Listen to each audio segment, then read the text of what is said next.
দিক, মাস গেলে 5-7 হাজার 10 হাজার ইনকাম করবে, সেই কাজের ব্যবস্থা করে দিক। আমার মায়েরা 1000-1200 টাকা নেওয়ার জন্য প্রস্তুত নেই। মায়েরা কাজ করে টাকা নিয়ে কাজ করবে, মেহনত করে নেবে, তার ব্যবস্থা করতে বলছি। কিন্তু যখনই বলছি চিৎকার করে উঠছিল। আমি একা বক্তা, ওইদিকে সবাই। আমি একটা কথা বলেছিলাম যে সোনার একটু ধৈর্য করুন, সোনার ধৈর্য ধরুন। কারণ কি বলুন তো? কারণটা ওখানে বলিনি। কারণ কি বলুন? একসময় ওরা এই সিটে ছিল, এখন ওই সিটে গিয়েছে। সময়ের পরিবর্তন হলে হয়তো এই সিটে হয়তো ওদের জায়গা হবে না, তখন কি করবে? এটা প্র্যাকটিস করা দরকার। এই সিট থেকেই তো ওই সিটে যাবে, মানে অপোজিশন থেকেই তো শাসকে যাবে। তো যদি এখান থেকে এখানকার মর্মটা বুঝে গিয়েছিল, এখন ভুলে গিয়েছে। আপনাদের অনুরোধ করব, লোকসভা নির্বাচন এগিয়ে আসছে, হঠাৎ করে দেখবেন কোনোদিন সিএ এর নোটিফিকেশন দিয়ে দেবে, হতে পারে, বিশ্বাস নেই এদেরকে। তৃণমূলের মনে তখন লাড্ডু ফুটবে, বুঝতে পারছেন না?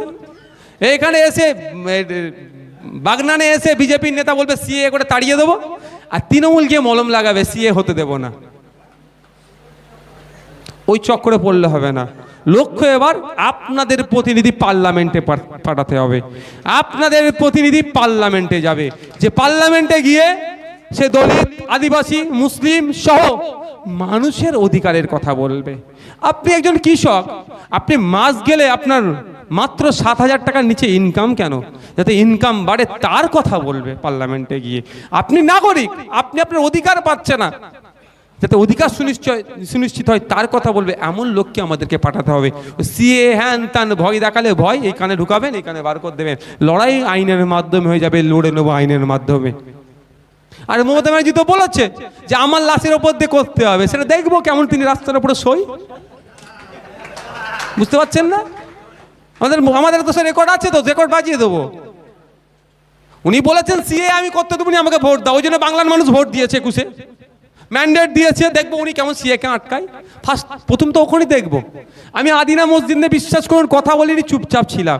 আমি দেখছিলাম মমতা ব্যানার্জি কখন কথা বলে। কিন্তু মাস্টার সাহেব আজকে বক্তব্য দিয়েছে বলে আমি বললাম। আমি এখনো অপেক্ষায় আছি। আমি এটাও অপেক্ষায় আছি, বসিরহাট জেলা পুলিশের এসপি কে শুভেন্দু অধিকারী মহাশয় যে ভাষায় আক্রমণ করেছে, তার বিরোধিতা মমতা ব্যানার্জি কবে করে। আমি অপেক্ষায় আছি। ওখানে এসটি সমাজের মহিলাদের গায়ের রং নিয়ে যেভাবে আক্রমণ করেছে, তার বিরোধিতা মমতা ব্যানার্জি কবে করে, তারও আমি অপেক্ষায় আছি। কিন্তু প্রসঙ্গ এসেছিল বলে আমি বলে দিলাম। ভাই অনেকক্ষণ অনেক বকে ফেললাম। আপনারা সকলের কাছে অনুরোধ করবে এটাই, যে আসুন আমরা ঐক্যবদ্ধ হই। আমাদেরকে ধর্মের নামে, জাতের নামে, বর্ণের নামে বিভিন্নভাবে আমাদেরকে ভাগ করে রেখেছে। কারা ভাগ করেছে? যারা রাজনৈতিক কারবারি, তারা ভাগ করেছে। তুমি মুসলমান, আমি হিন্দু, ইনি খ্রিস্টান, উনি অমুক, উনি একমুক। এটা ভাগ করে রেখেছে কেন? রাজনৈতিক কারবারিদের সুবিধা হবে বলে। ওরা ভুল পদক্ষেপ করবে, আমরা লড়াইটা করতে পারবো না তাদের বিরুদ্ধে ঐক্যবদ্ধ হয়ে। কিন্তু আজকের দিন এসেছে, লড়াইটা আমাদেরকে ঐক্যবদ্ধ হয়ে করতে হবে। কোন ধর্মের মানুষ আক্রান্ত হয়েছে আমার দেখার প্রয়োজন নয়। কার জমি কেড়ে নিচ্ছে, সে কোন ধর্মীয় পরিচয় আমার দেখার দরকার নাই। কোথায় স্কুল বন্ধ হচ্ছে, সেটা এখানকার মুসলমান বেশি থাকে, দলিত বেশি থাকে, না উচ্চবর্ণের মানুষ বেশি থাকে, দেখার দরকার নয়। ওখানে শিক্ষা প্রতিষ্ঠান বন্ধ হতে দেওয়া যাবে না, ওখানে জমি বেহাত হতে দেওয়া যাবে না, ওখানকার মহিলারা যাতে নিরাপদে থাকে, ওখানকার নাগরিক যাতে নাগরিক অধিকার পায়, সেটা আমাদের দেখতে হবে। ওই জন্য ইন্ডিয়ান সেকুলার ফ্রন্ট তৈরি হয়েছে। এটা একটা প্ল্যাটফর্ম। এই প্ল্যাটফর্মে আপনি আপনার অধিকারের কথা এসে বলুন। আপনি মুসলিম সমাজের মানুষ, আপনার সাথে যে অত্যাচার হচ্ছে এসে বলুন। পেছন দিক থেকে আপনাকে কেউ টিউনিং করবে না যে তুই এতবার মুসলিম মুসলিম করছিস কেন। আপনি আদিবাসী সমাজের মানুষ, আপনাদের স্বাভাবিক যে জল জমি জঙ্গলের উপরে যে অধিকার আছে, সেটাই অপদার্থ রাজ্য সরকার কেড়ে নিচ্ছে। আপনার এই প্ল্যাটফর্মে আসুন, আপনার অধিকারের কথা আপনি গড়গড়িয়ে বলে যান। 10 মিনিট টাইম আছে আপনার, আপনি 10 মিনিট আদিবাসী আদিবাসী আদিবাসী করে যান। আপনাকে পিছন দিক থেকে কেউ টিউনিং করবে না যে তুই এত আদিবাসী বলছিস কেন।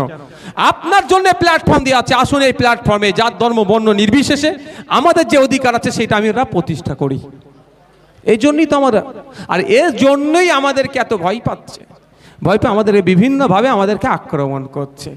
জানে ডায়মন্ড হারবারের ভাইপোর অবস্থা ভালো নয়, সেই জন্য শুভেন্দু অধিকারী মহাশয়কে কি সুন্দর বক্তব্য দিয়েছে দেখেন না। নওশাদ ভাই যেন ওনার জানের ভাই এমন করছে, যাতে মুসলমানরা কি ভাববে, দলিতরা কি ভাববে, আদিবাসীরা কি ভাববে, একটু বিশ্বাস করছিলাম নওশাদ ভাইকে, ও তো বিজেপির সাথে মিশে আছে। এটা সুকৌশলে হচ্ছে, বুঝতে পারছেন না? ওখানে বিজেপিও কলকে দিচ্ছে যাতে অভিষেক ব্যানার্জি না হারে,